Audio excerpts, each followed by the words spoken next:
My name is Michael Gordon White, and welcome to Candid Street.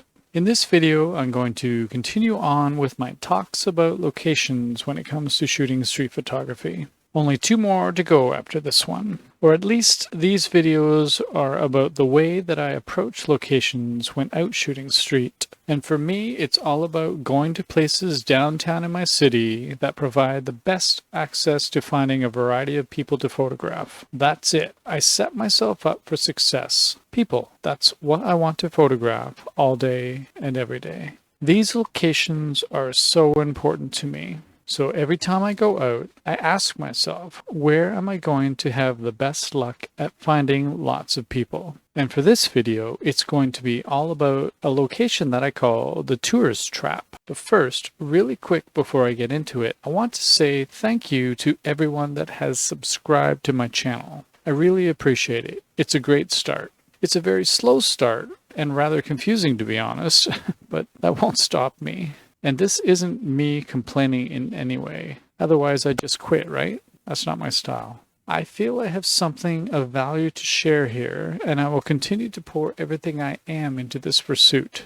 No regrets. And anyone that's interested in trying candid street photography, I'm here for you. But as for the very few comments and extremely limited likes, this is nothing new for me. It's the exact same thing with my Instagram account. I posted so many images that I put everything into, but still very few likes. But the good thing is that it's very easy for me to recognize a few people that I always see. And as I always say, this isn't about me, it's about the images. Would you believe me if I told you that for each image, at least an hour, sometimes far longer, goes into each edit before I press that submit button? I believe in my images fully.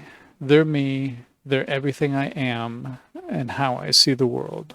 And I see the world as beautiful. And for this YouTube channel, it's about me helping you create some great images for yourself. I want you to experience this. So let's get started, shall we? Oh, also an update. I'm working on getting a better microphone, as well as figuring out a way to record myself for these videos so you can see me. I've hesitated with this up until now because I don't want it to be about me. Again, it's about the images and helping you with pursuing this fascinating thing we call street photography. Okay, let's go.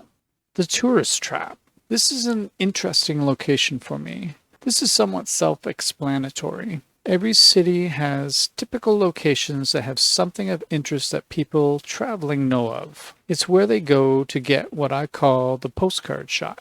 You know, the one with the picture of the thing of interest, or more popular now, the selfie with the thing in the background. It's so funny how often I see this behavior. But it's funny for 2 reasons. One, everyone is so focused on getting this postcard shot that they are completely unaware of me taking pictures of them. And 2, people come from all over the world to get these shots. And with that brings diversity. And diversity, in my opinion, is the spice of life when it comes to street photography.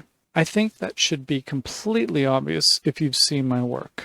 That's the best thing about this location. The location in my city that offers this opportunity is actually a couple of common city squares. They both have a big open space surrounded by tall city buildings, with plenty of benches to sit in the shade or out in the sun, giving people a relaxing place away from the city's hustle and bustle. There's always something popular to get a picture of, and that's the key. It draws tourists in. That's what you're looking for. And most cities have these locations. They're pretty common, and you likely already know of them because you've already gone to most yourself even before you started practicing street photography. But from now on, you'll start to think of these locations differently.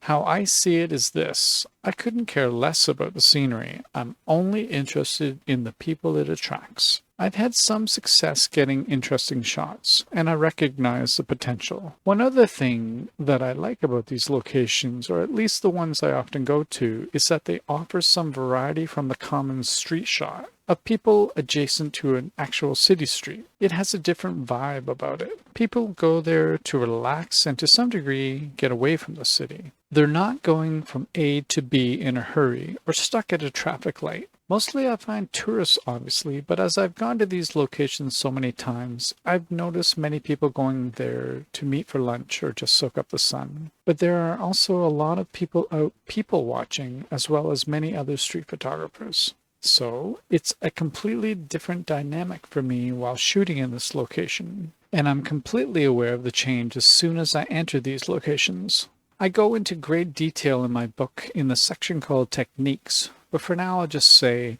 this is one of the locations that I find most challenging to shoot candidly. But it's also one of the most gratifying when I am successful because of the variety and the relaxed atmosphere in these shots.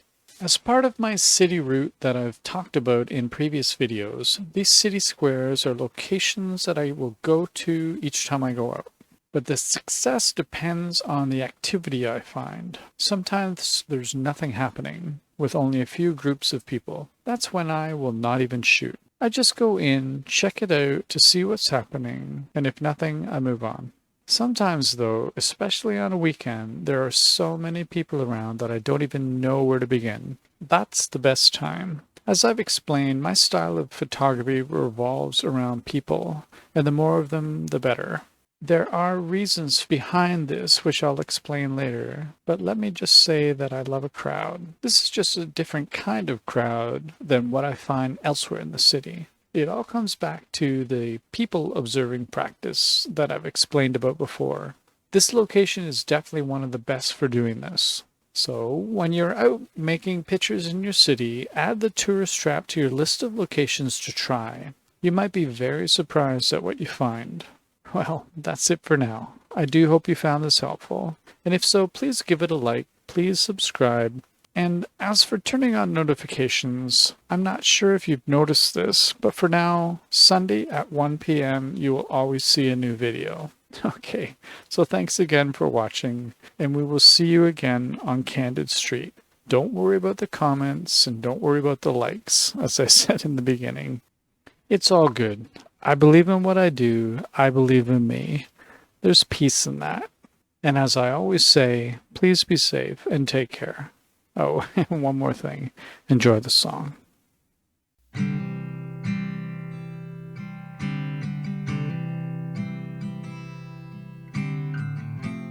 Is there a place with sun all year round and pina coladas with pretty faces and sand on the ground?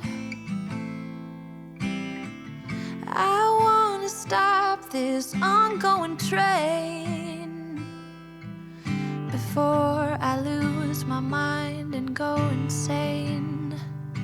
I don't want to sleep every night. I want to light a spark in the dark.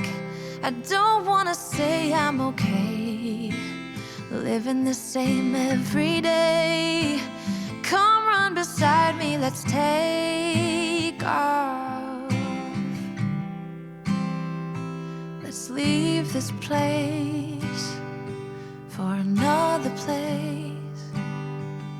Oh, maybe all we need is difference.